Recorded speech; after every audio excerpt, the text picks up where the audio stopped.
My name is Aggie Christopher. I am a business owner and a life coach in Vancouver, Canada. Journey for You is a platform that I created. Throughout my life, I've navigated and pioneered many different avenues in order to get to where I am today. And I just want to be able to help other people be able to navigate this devastating world at times with a little more confidence and a little more security that they can do it, because I feel that if I can do it, anybody can do it.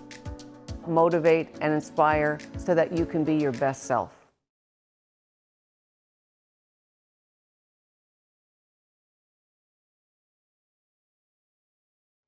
Life. Life is made up of many, many peaks and valleys.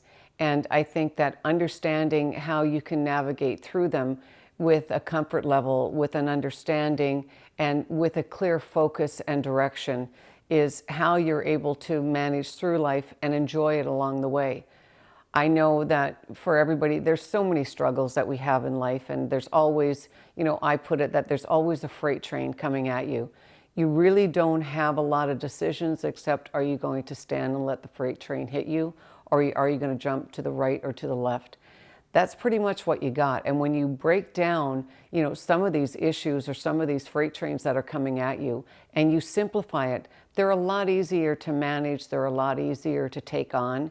And also too, if you're dealing with a freight train that's 10 miles away and you're wondering what to do, you're spending your time and your energy on something that you may not even be on that track when the train hits. So you've got to make sure that you're using your energy wisely. You have to make sure that you're using your positivity and you're making yourself understand that when there's these thoughts that enter your head, what you need to do is you need to shut it down, and you need to spend your time on your day-to-day living and getting out of your head. When my mom passed away, and where I was, like being number 15 of 16, and, being where I was discounted throughout my life, all of a sudden, fast forward to 2001 when my mom passed away, because of my clear communication, because of my ability to be able to, process and not be highly emotional, and to be able to deal with situations such as this. The family asked me if I would be the spokesperson to deal with the hospital, and to be able to, be the liaison between the hospital, my siblings, and my mother. And so therefore I took that on. And it's strange how in life, as I said, growing up, I was the youngest and discounted, or the second youngest and discounted in many cases. But as I managed to be able to,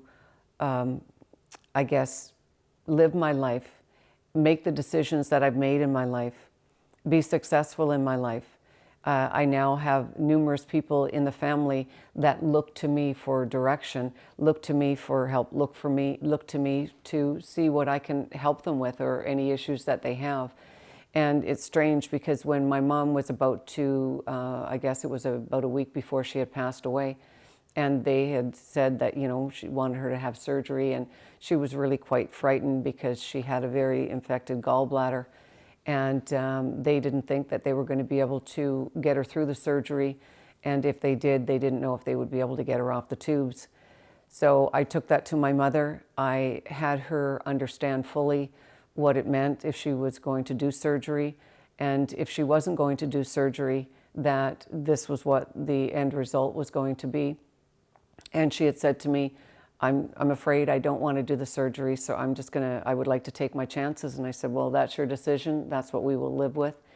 And, I think that for, this whole situation, of being able to understand that, one of the things that she had said to me, which her biggest concern was who would look after the family. And I said, Mom, I will. And she said, yes, I believe you can. And she said, I'm okay with going. And a week later, she passed away. One of the things that I had to sell to my siblings is that this was what her wishes were, that she didn't want to do the surgery and that she would just take her chances.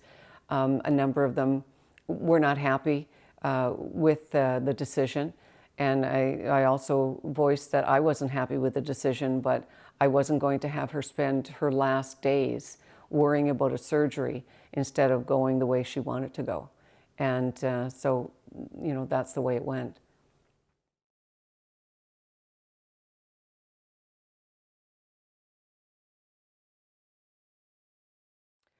Death. One of the things that we all have to understand and we all have to deal with is death. One day we're all going that way, and I think that we have to realize that it's just a part of life. It's one of the things, and I think my biggest fear I remember growing up was that one of my parents or one of my siblings would pass away, and how would I deal with it? And I think that when my dad passed away when I was 26 years old, it was very difficult. I was here in Vancouver. He was in Newfoundland. I, at that time, was, you know, financially not doing well, and we had just purchased a house, and I wanted to go back and visit my dad while he was in the hospital. But my biggest fear was that if I went back and then came back and he passed away, I would not be able to make it back for the funeral. So I made the decision not to go, and that was on the Monday. And on the Friday, I got a call saying that he wasn't going to make it through the night. So it was extremely devastating, but I had to make peace with it. I had to reconcile that there's decisions that you have to make in life, and whatever decision that is, you have to understand that that's what you've done, and you have to live with it, and you have to make peace with it. And that's how, when you make peace with something, that you're able to move forward and not beat yourself up over it. And that's what I think I've learned to do throughout a few deaths, because in 2001, my mom passed away in the beginning of May, and then in 2001, the middle of June, my sister passed away. So those were both very difficult situations, but I'm able to deal with death and those types of tough situations by keeping busy. And I always keep my mind active. And I think that that's a key. Being bored is a dangerous situation. When you're active, when you keep your mind active, and when you have tasks and projects that you have to complete, it takes your mind away, and you're able to take the time that you need. Death it's a very tragic situation. And the only way that you can get through it is with time. And you need to understand that you need to give yourself the time, and everybody grieves different. Everybody grieves in a way of, you know, some people get through it maybe with humor. Some other people get through it with, you know, crying for weeks on end. Some other people get through it by being busy. But we all know that we will all get through it. We will never forget them, but we will have to let go the pain. And I think that when people hang on to that pain is when you wind up with a lot of situations or a lot of difficulties where you get into another situation where maybe you try to self-medicate or whatever that is. But you have to confront these situations, you have to make peace with them, and you have to let them go.